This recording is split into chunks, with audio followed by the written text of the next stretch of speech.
مجھے پچھلے دنوں کوئی پیرنٹس تھے، والدین کو بتا رہے تھے کہ وہ ہم نے بچوں کو قرآن مجید بھی پڑھایا، یہ بھی کیا، بعد میں کوئی نافرمانی ہو گئی، بچہ بگڑ گیا تو وہ دکھ کا اظہار کر رہے تھے، قرآن مجید بھی پڑھایا۔ میں نے کہا جو آپ نے پڑھایا وہ تو لفظ تھے، جیسے آپ اردو کا قاعدہ پڑھاتے ہیں، انگلش میں ABC پڑھاتے ہیں، اس طرح قرآن مجید کے الفاظ بھی آپ نے پڑھایا بس ٹھیک ہے، اس سے تربیت کیسے ہوگی؟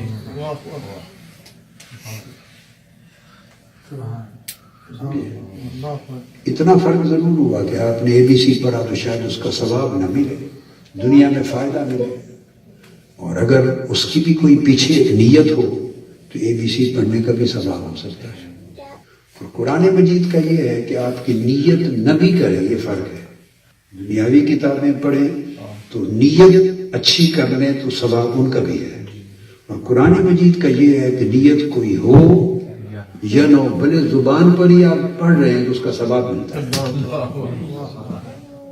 قیامت کے دن جب حساب کتاب ہوگا، ترازو رکھے جائیں گے تو کتنی نیکیاں کتنے گناہ اس میں بیلنس ہوگا، تو جو ثواب کے کام کیے وہ اس دن ترازو میں آ جائیں گے۔ ایک شخص کے پاس سمندر کے برابر علم ہے، مگر وہ اسے استعمال اپنی زندگی میں نہیں کر رہا، جو اس نے پڑھا ہے، جو اس نے جانا ہے، اس کو زندگی میں اپلائی نہیں کر رہا، استعمال نہیں کیا، تو علم نافع نہیں ہوتا۔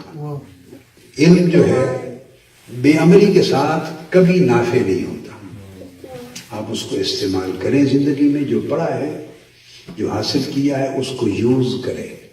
اب ڈاکٹر صاحب سے پوچھیے، MBBS کر کے ہزارہ لڑکے میڈیسن کر کے نکلتے رہتے ہیں، تو کیا وہ کورس کی ڈگری لے کے تو ڈاکٹر نہیں بن جاتے؟ وہ تو ڈاکٹر بننا ڈگری لینے کے بعد شروع ہوتا ہے۔ اس کو کہتے ہیں پریکٹس کرنا، ہاؤس جاب ہوتا ہے۔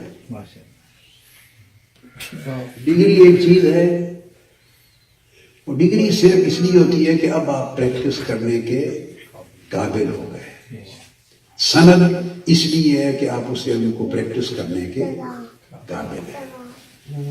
علم جو ہے، یاد رکھ لیں، کبھی نفع بخش نہ آپ کی ذات کے لیے نہ دوسروں کے لیے نہیں ہوتا جب تک آپ اس کو استعمال نہیں کرتے۔ اب میں اس کی مثال دیتا ہوں، استعمال کرنے سے کتنا فرق پڑتا ہے۔ ایک ڈرامہ کوئی سامنے رکھ لیں، وہ اپنے کتاب ہے، پڑھی ہوئی ہے، کریکٹرز ہیں، ڈائیلاگ، سارا کچھ ہے، ٹھیک۔ جب وہ ڈرامے کے کردار بن کے اسٹیج پر آ جاتے ہیں، لائیو ڈرامہ کرتے ہیں، آپ بیٹھے ہوتے ہیں، اگر اچھے آرٹسٹ ہوں اور وہ پرفارم کر رہے ہوں تو آپ سب کچھ بھول کے اس میں گم نہیں ہو جاتے۔ جو کچھ وہ کر رہے ہوتے ہیں، خوشی اور غمی کے، وہ آپ کے اوپر کیفیات طاری ہو رہی ہوتی ہے، کیونکہ وہ اپنے آرٹ کے ذریعے اس کو استعمال کر رہے ہیں، استعمال کر رہے ہیں۔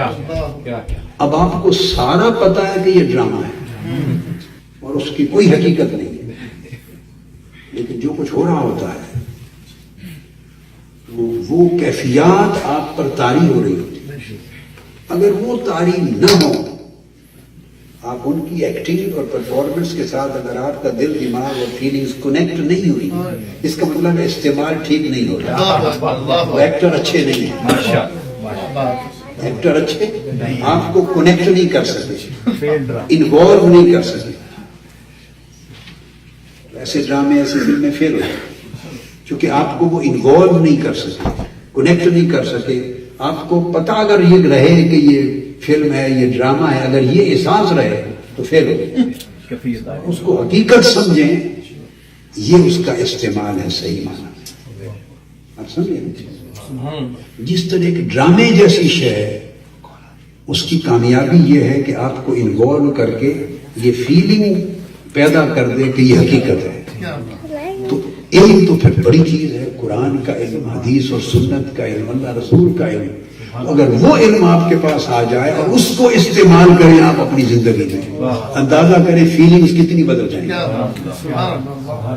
تو یاد رکھ لیں، جیسے وہ فیلنگز ہوتی ہے نا، وہ آؤٹر سیلف کی فیلنگ، باہر کی دنیا کی فیلنگ، اس طرح علم استعمال ہو تو اندر ایک فیلنگ کی دنیا پیدا ہو جائے۔ جب تک وہ فیلنگز آپ کے من میں پیدا نہ ہو اس وقت تک آپ بدل نہیں سکتے. پیر لوگ ہیں، پروفیشن ہے، تعویذ دینے ہے، دم دینا ہے، چھو کرنا ہے. مجال ہے کوئی فکر ہی کرے اس بات کی کہ جو میرا مرید ہے یا میرا شاگرد ہے یا میری مجلس میں بیٹھنے والا ہے اس کی زندگی میں کوئی دینی تبدیلی آ جائے، کوئی یہ فکر رکھے یا فکر پیدا کرے. مجال ہے کوئی یہ بات کرے. یہ شعور دینے کو کوئی تیار نہیں، بلکہ اب شعور رہا ہی نہیں ہے ان کے پاس. آگے کیا جائے؟ تو وہ لوگ آ گئے، شعور نہیں رہا، آگے کیا دینا. اور وہ شعور روکتے ہیں. یہ ڈر ہوتا ہے کہ اگر اس کو شعور آ گیا تو پھر مجھ سے بھاگ جائے گا.